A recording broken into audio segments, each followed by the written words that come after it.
What's up, everybody? Welcome back to the Pittsburgh Steelers franchise rebuild. It is year 5. We're 1-1 to open the year and now take on the Minnesota Vikings and a couple other NFC North teams as we settle into this new year. We won 14 games a year ago. Can we make it back to the postseason now for the second straight year? Well, if we're going to, there are a couple things that we're going to have to sort out. We have already taken 14 sacks this year with Marquise McLeod, and the pass protection has been a constant conversation going back to the earlier years in this series with dozen sacks that were taken in the playoff game against the Bengals.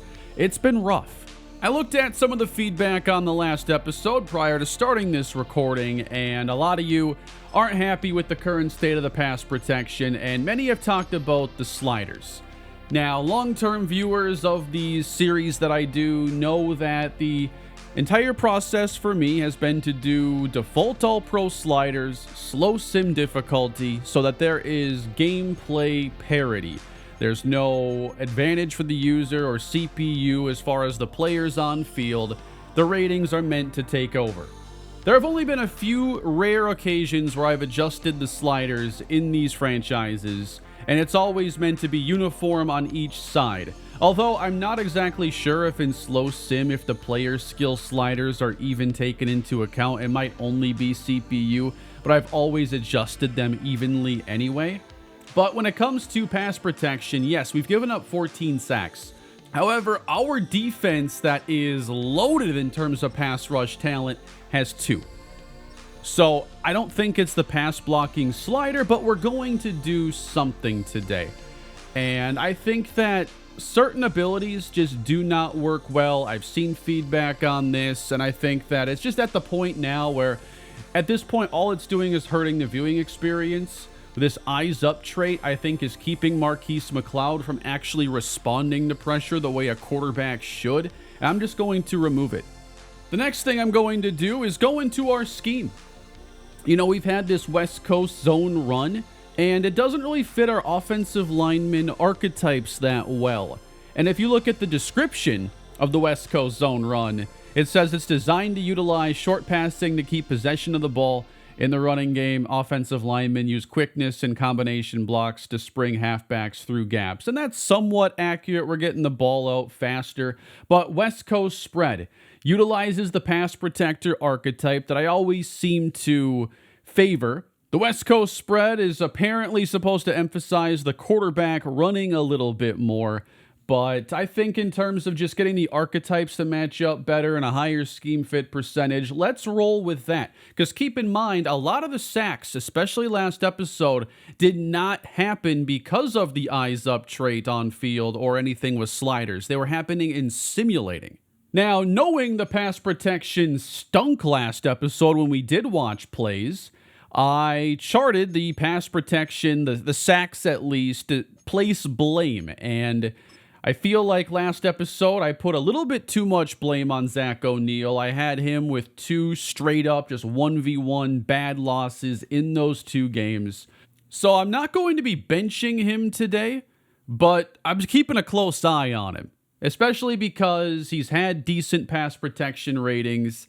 And if he's going to stick around, it's going to be because that actually works, because he's not a great run blocker despite my efforts to improve that.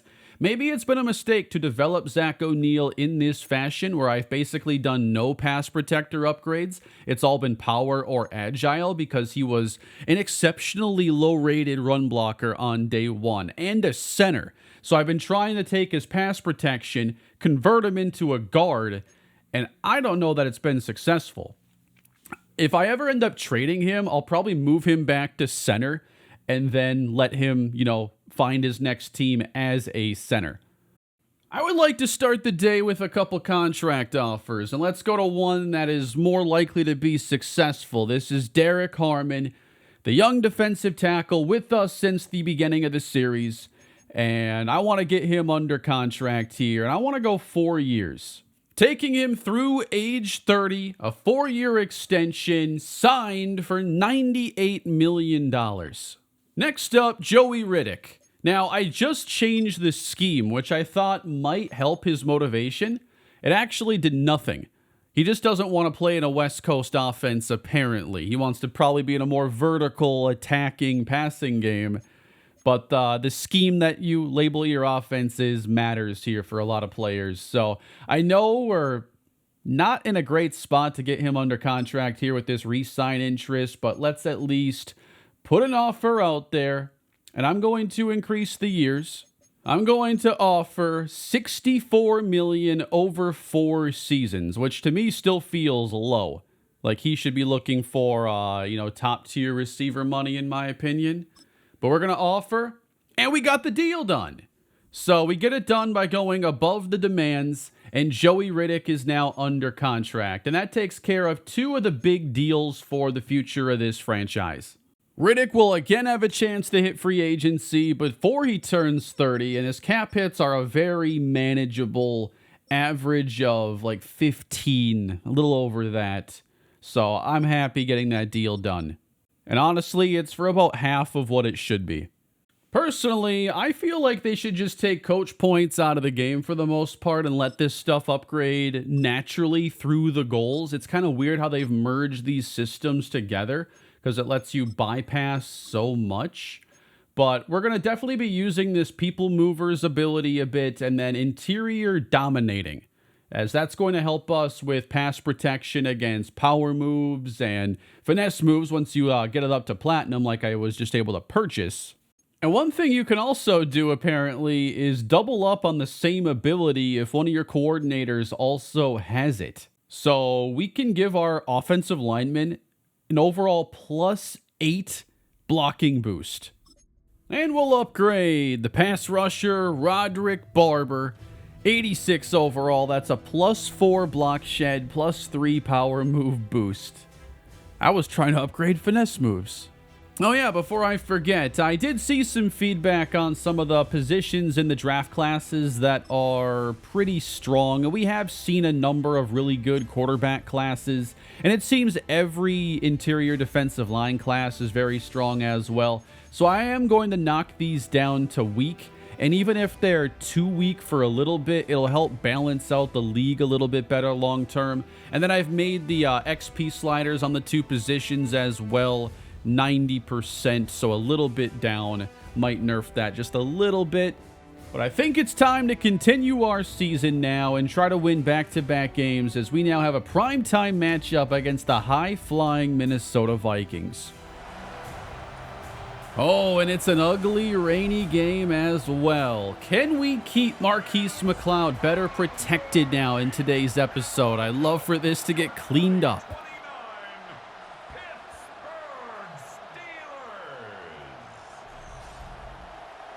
And it's the Viking offense that takes the field to begin the day. And quarterback J.J. McCarthy, he fakes and rolls to then throw it for a minimal gain. Here's McCarthy for T.J. Hawkinson. Reaching ahead, he's got the first down. And I think this is going to be a nice test then if Bo Hayes ends up matching up a lot with Justin Jefferson. This is a strange call for Minnesota, as they went with like a goal line Cam Newton at Auburn quarterback blast. I don't know why. This is McCarthy now taking off. And there he goes across the 50, up the numbers and sliding. All right, matchup up here. Bo Hayes, Justin Jefferson. But the Vikings not letting that get featured early on, as there is an injury timeout. Faking McCarthy, wrapped up by Barber. Should be in for another strong season. His 2nd sack of the year, gives us 3 as a defense. And now a long 3rd down. Vikings out of field goal range, I would think, as McCarthy winds up and fires this one deep, and a touchdown is hauled in. How did that happen? Robert Allen. He's right here between Jefferson and Addison. It's man-to-man coverage. Chris Leonard left one-on-one. Just kind of bizarre the way we align, and, Madden's been like this forever. When you detach a tight end and put him by himself, oftentimes the defense is set up in a weird way, but you'd think that this is zone coverage based on, Hayes being where he is. Okay, cover 6 Willie, so I don't know all the rules on that specific play. It's not one I call often, but either way, we had a linebacker in man coverage. All right, Steelers offense now takes the field for the first time. Zach Charbonnet is starting, but we could be seeing a whole lot more of Sean Mickens the way he's opened the year. And his first season, that is a loss of 1 for Charbonnet. And now testing out the pass protection. All we can do if this all fails is change out personnel. Out goes Charbonnet, and it was a screen. Guess we can't have screens of any kind in the offense. McLeod now off the hands of Xavier Legette. He almost got it all. Derek Harmon with the new contract picks up his first sack since signing. And the Vikings will be forced to punt it back. Nice job there. We only punted it 35 yards, so to not even give them a field goal try is nice. Let's get back to the offense now. Bryce Lewis, the fullback, is in. And we're going to run it to the outside. Lewis helping seal the edge for us, and Charbonnet reaches ahead with 15 yards. Sean Mickens checks in. It's second down. McLeod over the middle, and incomplete for Metcalf. Good coverage. And a blitz coming. McLeod stands in, sails down the field. It's caught! That's Joey Riddick hitting the defense for the big play inside the 5. Charbonnet, the running back. We're throwing. Open touchdown. Antoine Westbrook, his second score of his career. Nice possession, and good to see McLeod hit that big one over the top. This game could be a banger right here, the way it started off. There's JJ hitting JJ. Again, how do we slow down Justin Jefferson? Minnesota has driven into Pittsburgh territory, and it's 4th and 2. Going for it with a run. It is stuffed by T.J. Watt. Turnover on downs. Marquise McLeod now on a deep drop. Charbonnet gives him the time, and Joey Riddick gives him a touchdown. I've never seen the CPU celebrate like that. Is that new, or was he just the first guy to be that wide open? What did the Vikings even call here? Oh, we're lucky we got that contract off when we did. Cover 0. That doesn't mean that no one's covering. So there was meant to be one-on-one. Oh, no. We got a big pick here between Metellus and the safety. That's bad right there. That's one of the worst picks I've ever seen. Intercepted by Servassier Dennis. Still replacing Peyton Wilson for the time being. Could be another month before he's back. And we have it in Viking territory. To the edge. Charbonnet outside the numbers. Good open field tackle at the 22. Back to pass. And over the top. It is caught. Touchdown. Joey Riddick. He's having the game of his life. Look at the touch from Marquise McLeod. 3 touchdowns now for Pittsburgh. It's still early second quarter, and we have seen Joey Riddick have the game of his life. He currently has 3 catches, 142 yards, and 2 touchdowns. All this passing in the rain. Vikings trying to answer. They spread the defense. And McCarthy's going to roll to the right. Looks like it's by design. The ball's out. Steelers recover.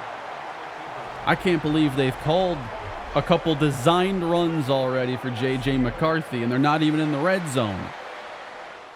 He's in the zone if the 2 touchdowns didn't already tell you that. Inside give now. Charbonnet is stacked up. Floating out. Nice play. That's not an easy one there in space. So 3rd down and 10. And they bring 4. McLeod gets it out. That little stumble there cost Mason Taylor. Good stop. Sacked by Jalen Dalton, the 3rd Steeler to come up with a sack today. We've made some big plays as soon as Minnesota has crossed midfield. And now we got him on 3rd down. Jefferson at the top as McCarthy stands in. Drives it down for Jefferson inside the 20. They move J.J. around. Jefferson's now on the bottom. It's a run now for Minnesota. Grinding inside the 10. Inside give and denied at the 2. The PA announcer they have recording in this game sounds a lot like the PA announcer that does Vikings games, by the way. Handoff, touchdown, Minnesota.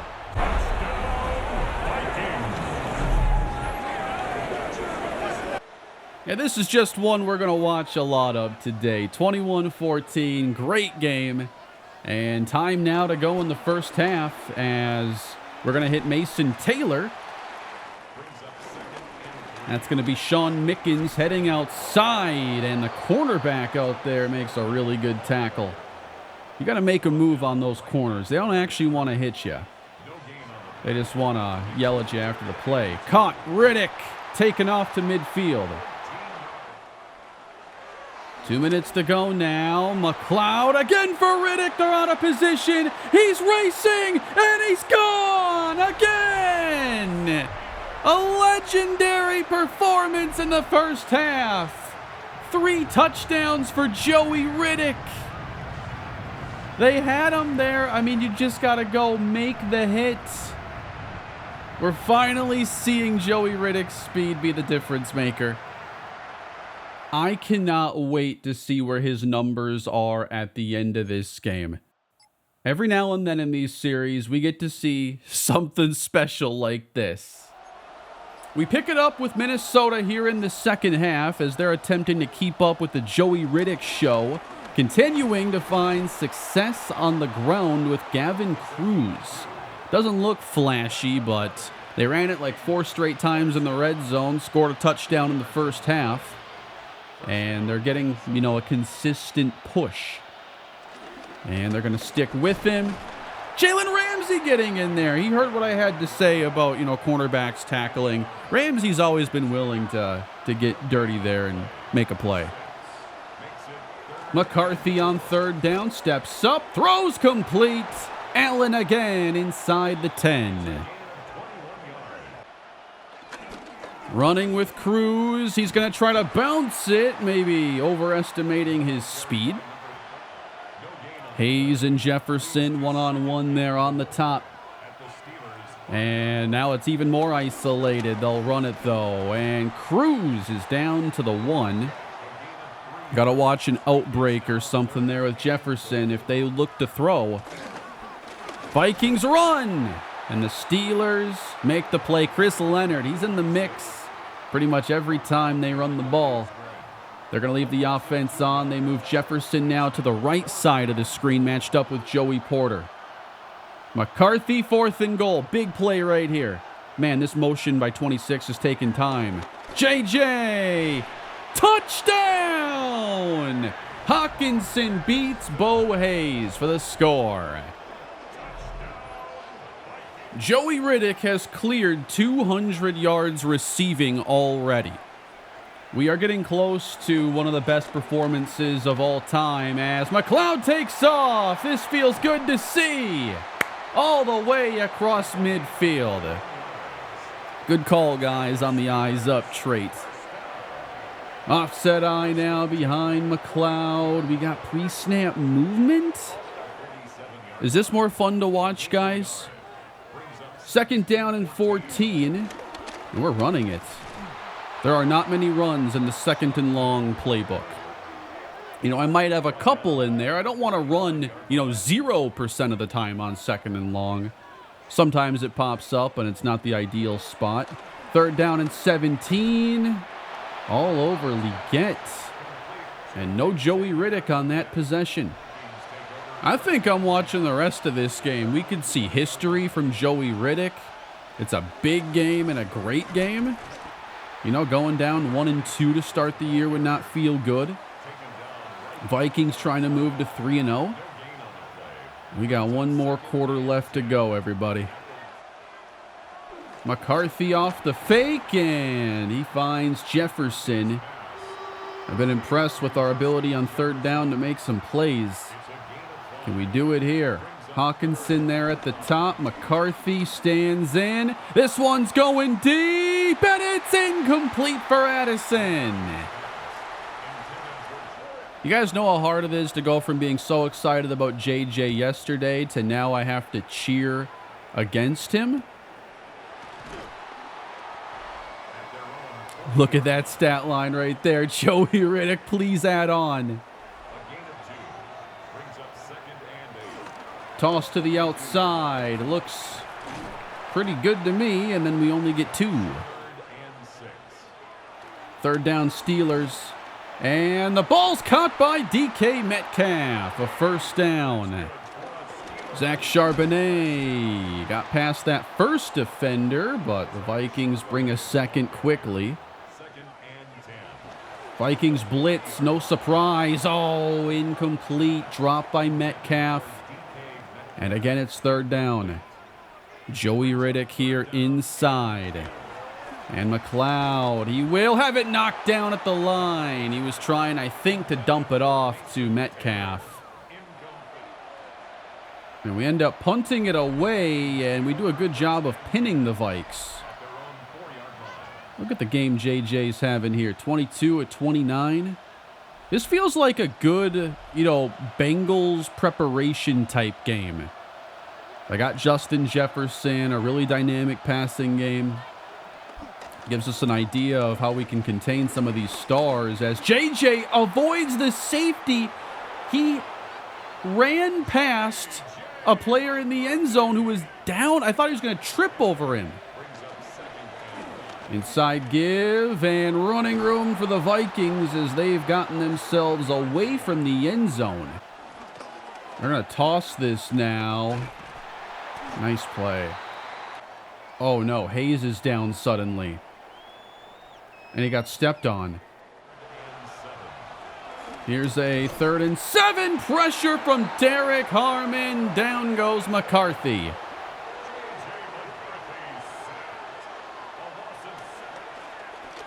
And holding up again. It's knocked down, though, at the line for the 2nd straight play.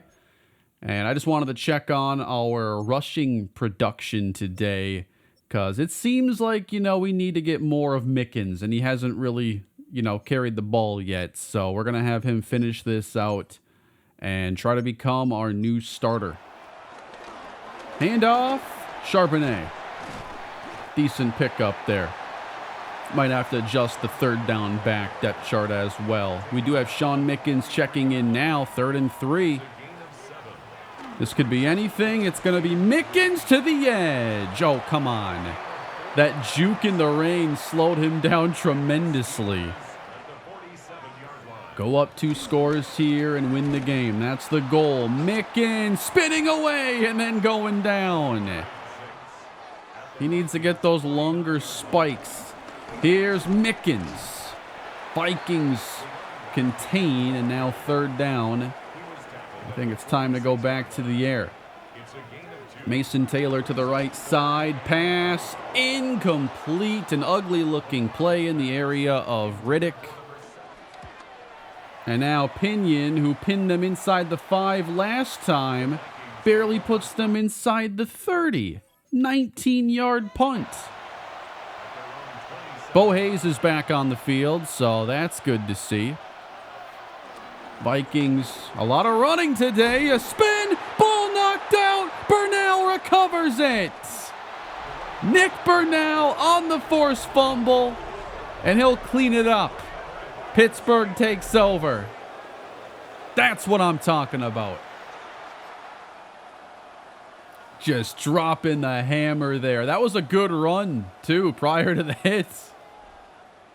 Joey Riddick has not caught a second half pass, which makes me pretty sad. And now it's going to be DK Metcalf. I feel like McLeod's just not looking at Riddick. He was open there first. Now we go compact. 4.5 to go. This is a failed run to the outside. 3rd down and 8. Pressure forces the incompletion.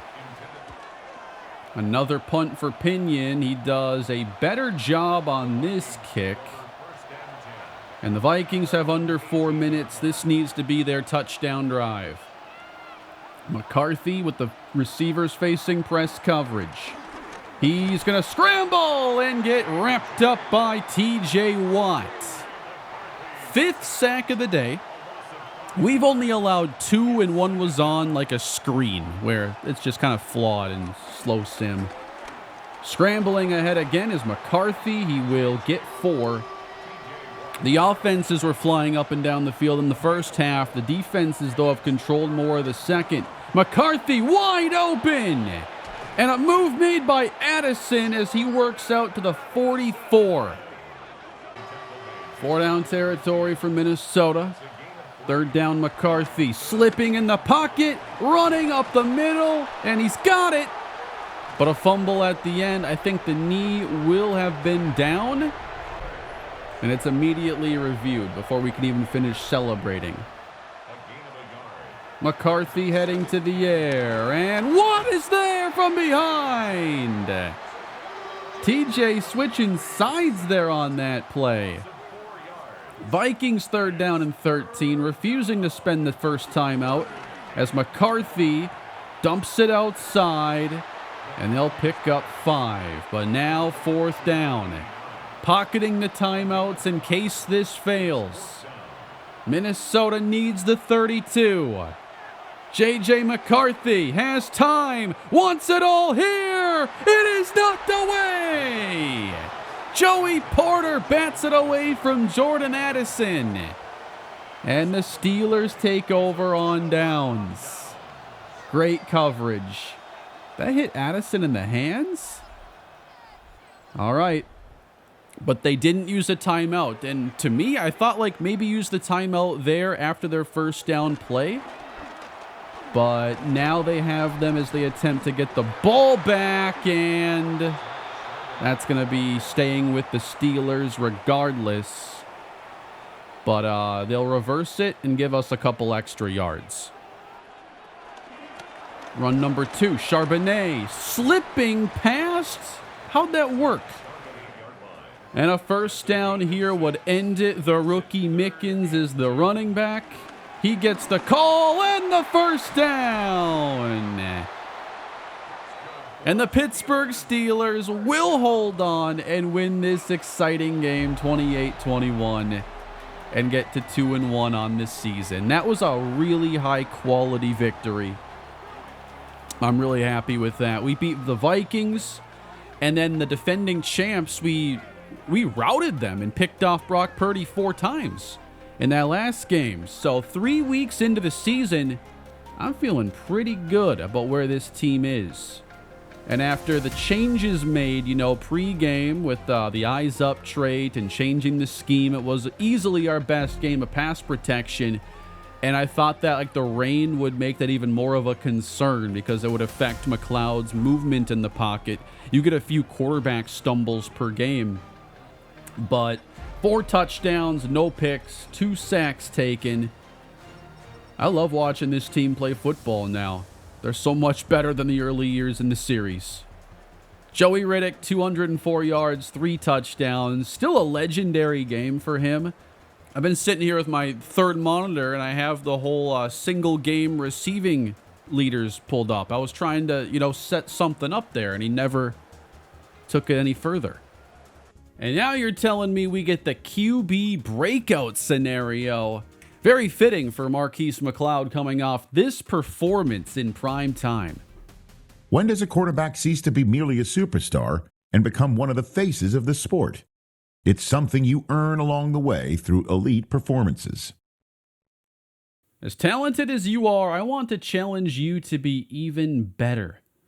I appreciate it and the challenge, Coach. My goal in this league is to be the very best at my position. So the challenge, have above 70% completion percentage and no interceptions. Interesting. So it's an efficiency and lack of mistake related goal as opposed to touchdowns and yards that we typically see. Rookie receiver Nick Watson is now going to be developed, and a physical upgrade will improve some route running, catching traffic. Kind of want to just go physical and work on the contested catch stuff and just kind of see what route running gets better along with it. And here is Jalen Dalton, still a work in progress, but off to a really good start, 24 years old. Now extremely strong with 82 block sheds, 77 power moves. We've seen him get a half sack. Wasn't all that disruptive last season. But if we can get back and surpass those rookie season numbers, hopefully we can hold on to the superstar development with him. That would be big for the future of this series. But now we take on a struggling Detroit team, and it doesn't seem talent is the issue. They have one of the worst defenses and a really mediocre offense this season. What's going on here in the Motor City? With Penei Sewell, Jahmyr Gibbs, Amon-Ra St. Brown, and the offense can't get it done. The quarterback, what? The quarterback is Jackson Dart. When did that happen? Well, Goff is a Raider, and the Lions might be missing him a little bit. Here are the standings 3 weeks in. The Chiefs are the only unbeaten team after 3 weeks. That's ridiculous. 4 teams are without a win, including the Lions and Packers. Yeah, it's been raining since the last game. It's actually not stopped. This looks like it could be heavier rain.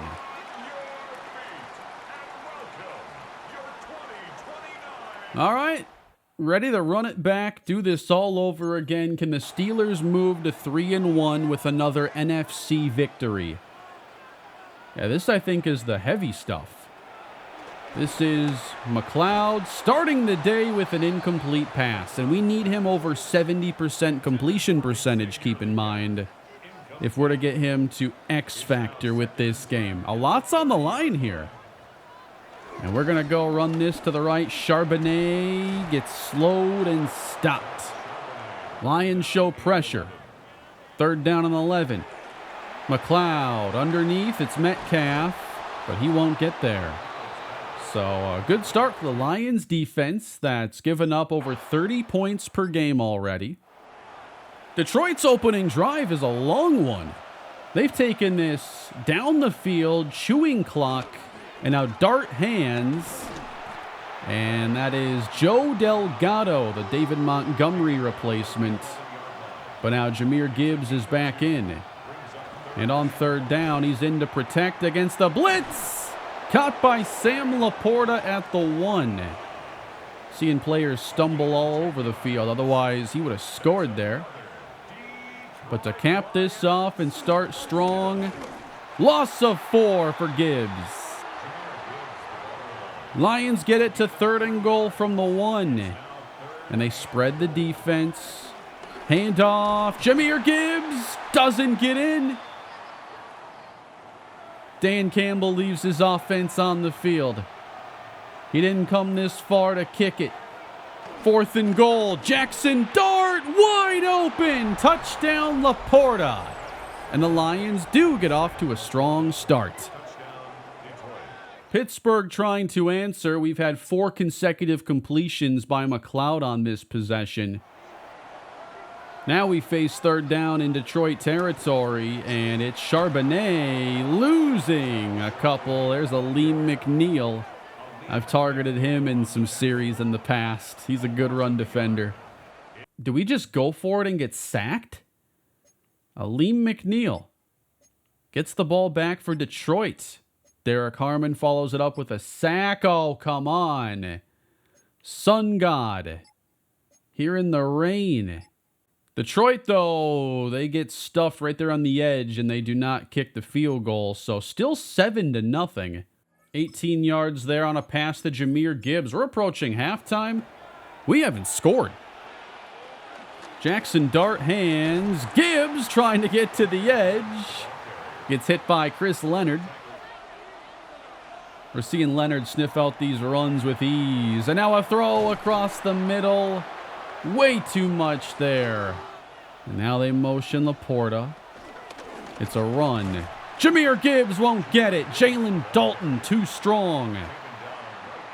Remember earlier in the series, wasn't it the Lions that we traded with to acquire Jalen McMillan?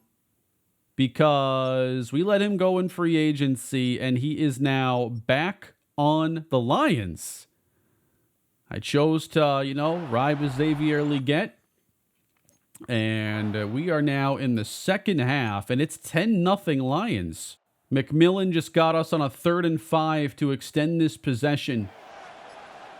Is this wishbone? Or flexbone, rather? What are some of these formations I'm seeing? Flexbone didn't get it. The sneak from Dart will. Midway through the third, it just hasn't been feeling like we had the ball at all today. Got to force a field goal here and keep this, a game where we can take the lead on 2 touchdowns. Nice tackle by Hayes. Dart for Gibbs. Oh, Chris Leonard. Just saying his name more and more, especially in the run game. All right, 3rd down. Lions trying to get to the 10-yard line. We bring 5. Pressure on Dart for Gibbs. Hit out of bounds. Oh, come on, Dan Campbell. Come on, kick the field goal. 4th and 4. Lions going. Dart rolling. Stumbling. Sacked by Christian Barmore. Remember, we're dealing with some injuries this year, and Andrew McElroy, who was meant to be our 3rd D tackle, is going to miss a bunch of games. Barmore was signed at the last, towards the end of last episode. He gets us the ball back. 4th down giveth, 4th down taketh, Dan Campbell. And now it's Steelers football to the edge with Charbonnet. And I would like to make a change at the position, especially with us, with this goose egg on the scoreboard. Let's go get the rookie Mickens in there, as I feel like Charbonnet, hasn't really been showing us a whole lot today. Granted, running in the rain is going to slow down these running backs, and he's not a speed guy to begin with. So, 30-yard line for Pittsburgh, and it's a run. Wow, they're all over it. 1 3rd down conversion today. Can we get one here? McLeod throws. Got him. Nice catch, Charbonnet. Back to pass. McLeod with touch. He has Riddick just across the 50. This is a great opportunity here for Marquise McLeod. This is the game where he can earn X-Factor development. Here goes Mickens, hurtling his way through the grass-soaked field. But, you're down 10. You want to show you've taken that next step. Go win this game. And do it without a turnover. You got to be highly efficient to get the job done. Toss right. And Mickens is caught up and stopped. Charbonnet replacing him now. 3rd down and 8. Riddick in motion. And McLeod swings it. Got to do it after the catch now, and Joey Riddick does. Deep drop now. McLeod for Riddick. Running inside the 15. Out of bounds. Handoff. It's Mickens with a block from Frazier. He angles out inside the 1. Straight ahead, Mickens finds pay dirt and puts the Steelers on the board finally. Touchdown. We are in the fourth quarter of a 10-7 game. Detroit facing a 3rd and 1. They flip this and will not get it. They faked the fullback dive, and the running back they flipped it to wasn't even Jahmyr Gibbs. So they're going to be punting it now. Big stop for the Steelers. Handoff. Mickens gets through, and he's got 8. I think after this game, we look at making the switch with Sean Mickens being the starter. He's going to run to the edge and not get there, and on top of that, a holding call. McLeod protected. Oh, it's incomplete. That one came out late. Can he get a dozen now? Blitzing. There's got to be an opening somewhere, but short of the sticks. I think that was Taylor. Lions trying to keep the ball out of our hands. 3rd down. Dart. Blitzing. Down he goes.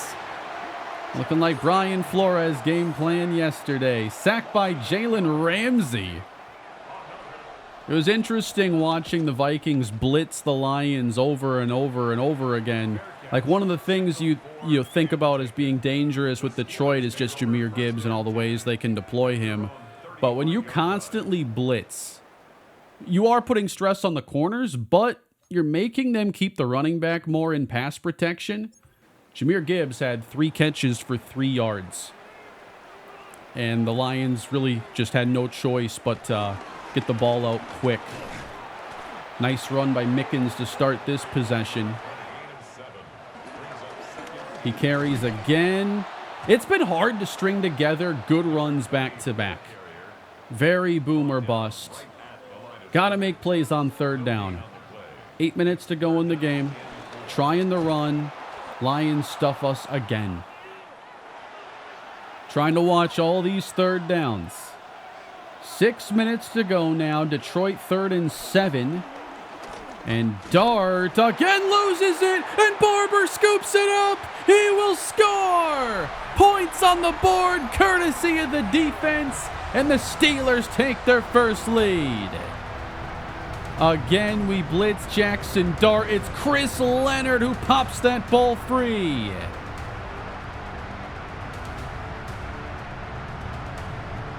It doesn't really look like we're sending any kind of special pressure here, but watch the route Leonard takes. We're going to send Stewart and Watt this way, and Leonard's basically going to follow TJ Watt off of his spin move and, not get through all that cleanly, but never engage with the blocker. And I think that it's going to be Leonard who gets the forced fumble credit, but I guess it could be TJ too. So all that pressure on the offense alleviated. And the defense now is trying to keep this lead intact. Lions across midfield, under 4 to go. Can Jackson Dart put him back in front? Good protection this time. It's caught by Jalen McMillan. How do we not break that up? Handoff Gibbs. And the tackle made again by Dalton. He shows up in the running game. And he's still, nowhere near where he could be in a couple years. They swing it out for Gibbs. There's too much room. And he gets the first. Gibbs off. Delgado in. A stiff arm and a good run of 9 yards. I like the running back rotation we're seeing here. I'll show you what I have my auto sub set to. I adjusted them recently. This time that fake dive flip actually worked. Gibbs returns. Oh, good fake by Dart. But they only get 1. And we're inside 2 minutes. Lions let the clock run a bit. They'd love for this to be the deciding possession as Gibbs cannot get the edge. Empty. Dart blitzed. He stumbles, recovers, and fires. Caught! At the 9, Laporta. How is he so open? What is this backfield? Wishbone, handoff, stumbling, it's Gibbs to the 2-yard line. Dan Campbell, can he get this win for Detroit after all and save the season? Oh, we got TJ versus Gibbs here at the top. I don't like this. And Dart, he's sacked by Bernal on the safety blitz. We will live and die by the blitz in this game. 2 plays to get 10 yards. Dart, he's scrambling, throws out the back of the end zone. And now they're going to have an offensive lineman have to leave. And it's 4th and goal from the 10. All comes down to this. St. Brown, slot right. Will we bring pressure now? It's only a 4-man rush. Dart away from Barber. He's going to take off and won't get there. A turnover on downs, and the Pittsburgh Steelers can win this game. Now, we're not taking a knee here. We're going to run with Mickens and get all kinds of space and put an end to this game. Man, I did not have a great feeling that we were going to win this game. Sometimes you just have to find a way. The good teams do. And we're now 3-1.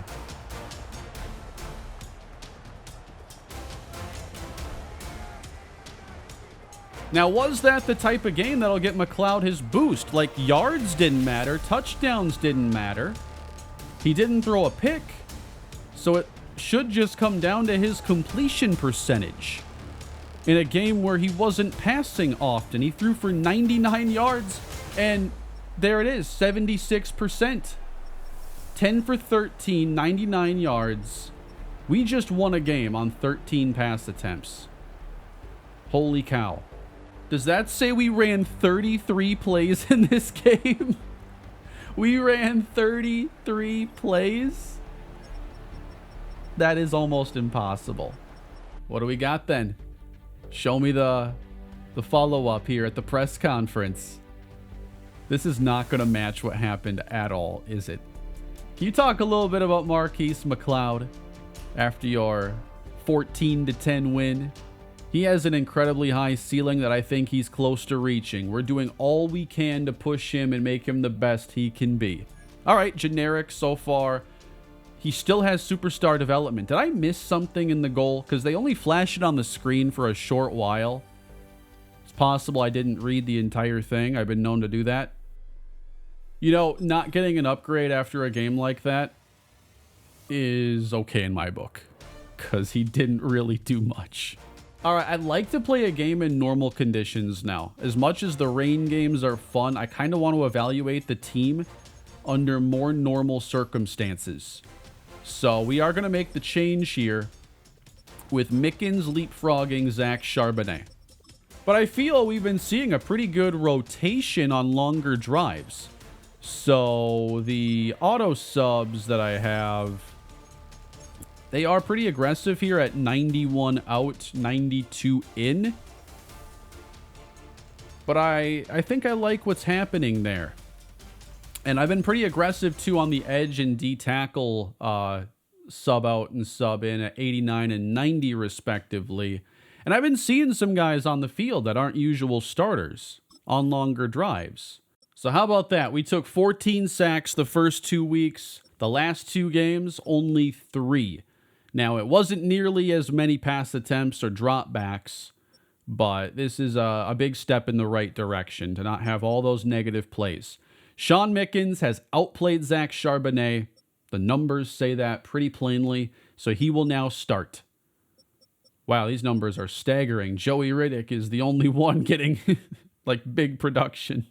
Our tour of the NFC North continues as we face 3-1 Chicago. Now, this should be a really good game.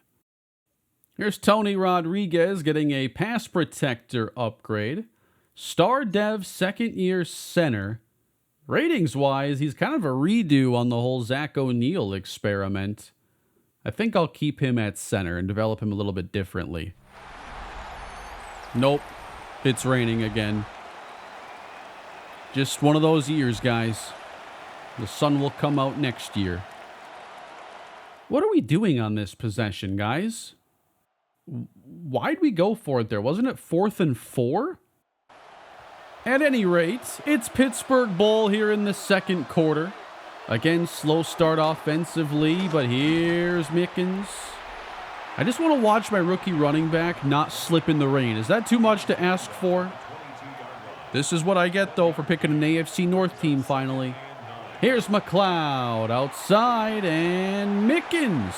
I mean, this guy, he needs the long spikes. I told you that. Fire the trainer. I'm tired of watching him fall. 3rd down and 5. Actually, the equipment manager. Open! Lee gets the touchdown. Pittsburgh takes the lead. In case you've forgotten who the Bears running back is, it's our running back from last year and the years prior, Caleb Johnson. Now in Chicago. Here's Caleb Williams floating over the middle. That is Colston Loveland. Sorry, Bengals fans. It was a good play, though. 31 yards out. Caleb Johnson wrapped up. First hit by T.J. Watt. I love a good revenge game, so I want to see how Caleb Johnson plays. If we can shut him down and have Mickens play better. Here's a throw to the edge. DJ Moore makes the grab in front of Hayes. A give on 3rd down. We're in the backfield. Patrick Stewart with the big hit. 4th down and 2. 2 tight ends for Chicago. Caleb Johnson, the power back is upended by the dynamic Chris Leonard. That next step has been taken by Chris Leonard. Steelers football off the fake, overthrown. Oh my. That looked like there was a chance down there for Riddick. 3rd and 8. Oh, now the protection breaks down, and it is a Chicago sack. They've gotten 3 in the first half. Jumping forward, Steelers trying to rally before the half. Offense quiet now the last 2 games. And it's McLeod driving on the outside. He has DK. Throwing on 3rd and short, and it's intercepted. And we all saw wide open Joey Riddick. Leggett runs him down. That's Tremaine Edmonds. Yeah, that was just a bad read. I mean, he had a wide open Riddick there. First one through the middle. And we give this chance now to Chicago. And Caleb Johnson to the outside. Here's a big run. Sprung loose for a 33-yard touchdown. And Chicago takes the lead. And he gets intercepted on the next drive as well. 2 for Tremaine Edmonds inside the final minute. Not his cleanest game. 13-7 now, trailing we go second half. McLeod protect the ball, wide open to Leggett, 1st down. Sweeping here, it's Mickens, unable to turn the corner. And 3rd down for McLeod, sliding left, then throwing inaccurately at Taylor. What is up with McLeod today? Pittsburgh makes it a 3-point game, but here come the Bears marching in the 4th quarter. It's Caleb Johnson again with a head of steam. He gashes his old team again. Straight ahead, big crease, spins out a safety, Julian Love, Johnson to the 4. Play action, Williams has time to the end zone. Touchdown, Chicago. Another score given up by Bo Hayes. That's Rome Odunze. Got to make our decision on Hayes this year, and obviously we've seen a couple touchdowns he's allowed today. Hope to see more positives, you know, in some of those big games down the stretch. That helps. 70-yard touchdown out of nowhere to Joey Riddick. Chicago up 3. Wide open is DJ Moore. So how does this drive go? If they get a touchdown, we're going to have a hard time getting to 4-1. Hold them to 3 and anything's possible. Wide open is Loveland, who stumbled, and that cost him a first down. Right up the middle they go with Caleb Johnson. This is one of the better rushing efforts against us. I thought we looked much better against Detroit. They run to the right. There we go, TJ. They're going to run this now with Caleb Johnson. Come on, guys. He's got a lead blocker ahead of him with eyes on the safety. 3rd down and inches. Sneaking, they got it. That was a trick handoff here, and maybe a little too cute when the other stuff's working so well. Loss of 2. Williams throws it quick. Caleb Johnson trying to spin through. Gets thrown down by Jalen Ramsey. 3rd and goal. They just had Roma Dunze leave the field. And Caleb Williams throws. Oh, he's not in. Chris Leonard kept him out of the end zone. I thought that was going to be a touchdown. And they're going to come out now. And it's 4th and goal. Caleb Johnson gets the call and easily bursts through the line. Touchdown Bears. Man, we let him go. I felt like we could move on. I'm really surprised he's having this good of a game against us. That's our only way back in this game. We need 2 possessions. That's DK Metcalf on a 9-yard catch. McLeod protected, and another pass batted at the line. That's something that showed up today 3 times out of nowhere. 3rd down and 1, and he dumps it for Mickens. Good play. McLeod from the 48. Oh, he got the pass off. Well, I guess it wasn't a sack. 4-man rush, dumped over the middle for Mason Taylor. So we're probably not going to score before the warning. That's, you know, that's a goal, but it's not necessary. As long as you can score with 3 clock stoppages left. Oh no, Charbonnet. And sometimes you just got to get a score, you know. We got to go here. McLeod sacked on 4th down. Tough time for that. He's avoided a lot of sacks today, but it's a longer developing play. You just got to get it there to DK. Get it there to Metcalf. But everything else was covered. Very impressive. The Chicago Bears improved to 4-1. They hand us a loss, and Caleb Johnson appears to have gotten the last laugh. That was a huge run, and that came right after a bad Marquise McLeod interception. I do think McLeod kind of let us down in this game with those picks. And then there were plays where I could see there was an option, and he didn't take it. You know, not an awful game, but the mistakes hurt. Not plays he was getting away with today. And Caleb Johnson to go for a $127 while we go 10 for 32 with our shiny new rookie running back. That's a bad look for my brand.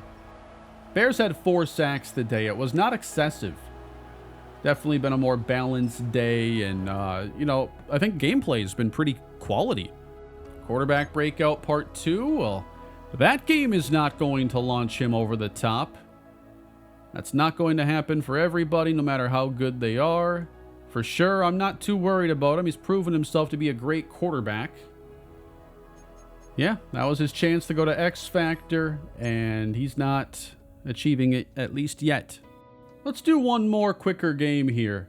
You know, we take on the Colts, trying to bounce back, coming out of the bye week now. And let's talk about how much healthier this team could be getting. So, Andrew McElroy, he's getting close. He's still going to miss some time, but it looks like Peyton Wilson now will be coming off the injury report. And I think getting him back is going to be really nice, pairing with how Chris Leonard has played this season. And really, our linebacker depth hasn't been anything all that impressive. Throwing an upgrade at Luis Castaneda. It's a blocking upgrade. I think that's going to be what gives him, you know, more of a chance to extend his career. As a receiver, he is what he is. Let's see how good of a run blocker he can become. And we'll make decisions on him later on. Mike Orchard now, edge depth. We've been healthy this year, so we haven't seen these guys a whole lot. I am curious, you know, is he getting on the field at all? And like 5-6 snaps a game, that could be mostly special teams too. So I've tried to get more of a rotation there with the auto subs. It's tricky on the defensive side to do that. All right, final game of the day. Are we going to 3-3 feeling down? Or are we going to go to 4-2 and feel like this team's in pretty good shape?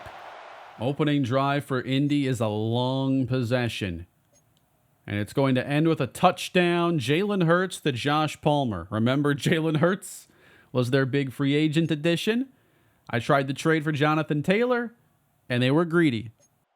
We answer them with McLeod finding Joey Riddick. The extra point must have gone awry, as we only scored 6 points. But don't worry, the field goal now makes it 9-7. Indy, before halftime, gets a touchdown. Luther Burden. Did that say Anthony Richardson threw that? Anthony Richardson is now in the game. Torn labrum, they're saying here for Jalen Hurts. Can we beat Anthony Richardson to move to 4-2? The Colts currently lead by 2. We're going to watch the remainder of the fourth quarter. Indy on the move. Richardson over the middle. It's Pittman. This is dumped. Welcome back, Peyton Wilson there on the tackle. Throwing right side. Nice catch. Bouncing off of Joey Porter. Fake to Taylor. Now throwing it his way, and Leonard is there. How many big tackles has he made today?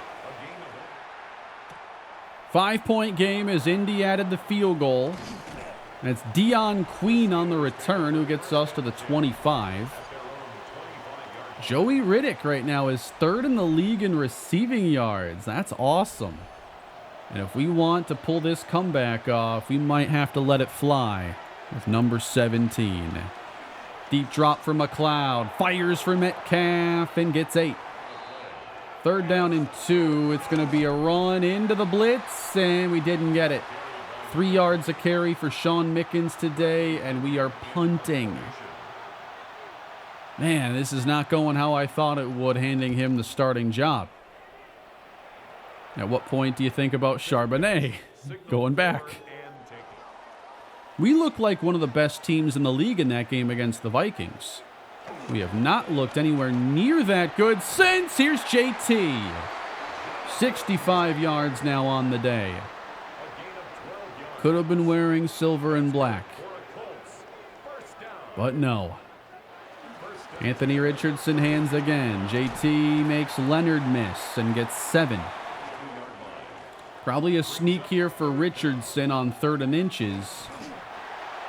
This is a very similar spot the Bears game ended up in. They were up with the ball. We basically cannot allow a touchdown. Richardson away from Barber, who then catches back up to him. Sacked. Every time I see that 94, though, I still think of Lawrence Timmons. Colts 2nd down and 13. JT's off the field. Come on! No! Ugly, ugly play. And now Jalen Ramsey's down. 4-man rush. Richardson sprints upfield across the 30, sliding at the 25. It's a keeper. Watch out. Richardson. Is anybody there? Down to the 6. Handoff. And stopped by Hayes at the 2. Full house pistol. Colts trying to put us away.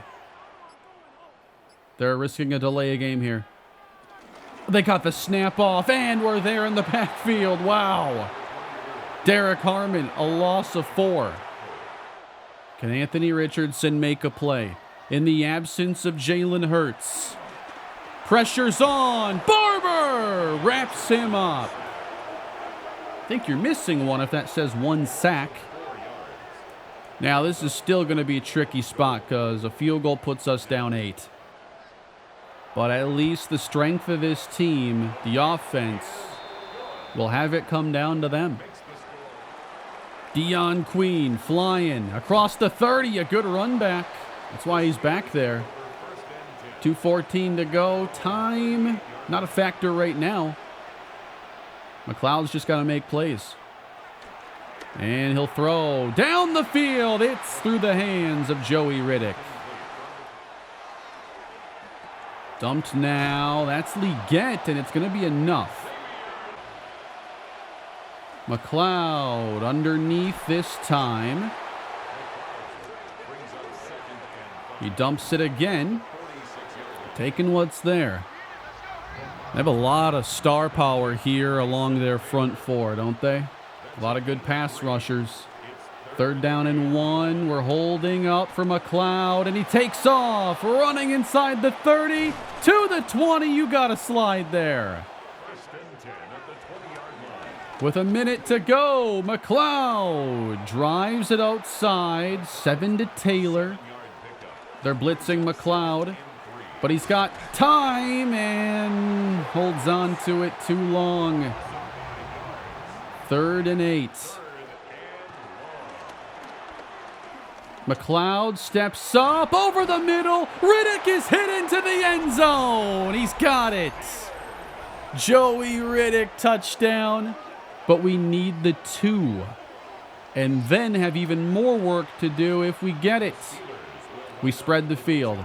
Gotta have it here. McLeod, he throws right to the defense.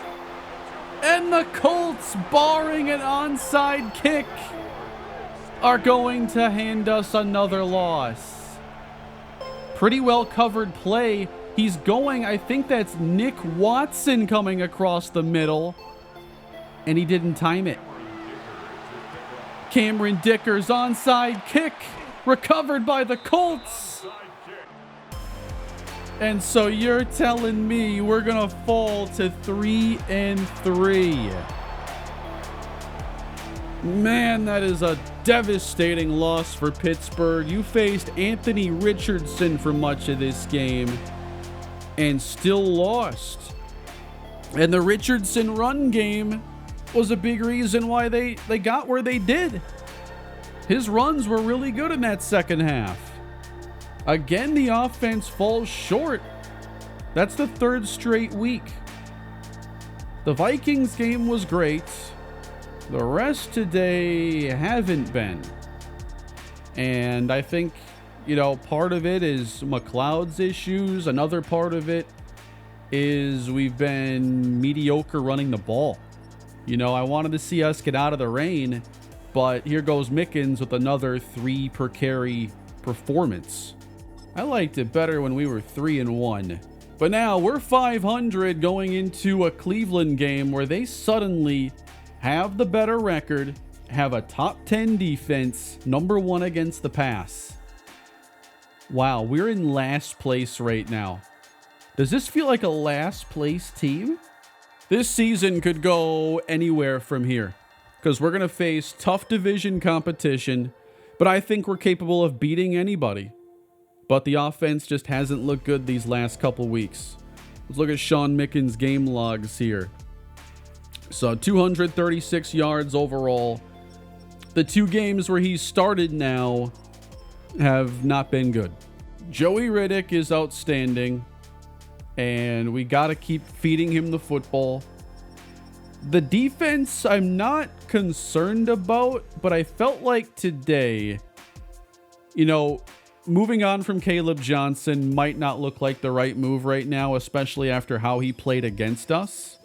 He's having a pretty successful start to the year. He's been their starter, over 4 yards a carry, and of course his best game came against us. But I also wonder, on the flip side of the run game there, are we feeling the pain of trading away Jordan Davis, coming off an elite season a year ago, trying to get cornerback help instead? I'm trying to understand how Jordan Davis got to the Bears. The Rams just straight up cut him at week 1. He didn't make their team. What? Maybe there was some sort of salary conflict. Some teams at this stage get in trouble with their cap. That would mean, though, they traded away Hayes for nothing. Jordan Davis is not having this amazing year this season. He's playing a ton, and he's not really producing that much. A few tackles here and there. I was going to set this up to say, maybe trading away Jordan Davis was a bad move for us. But it's hard to think this isn't enough talent to stop the run.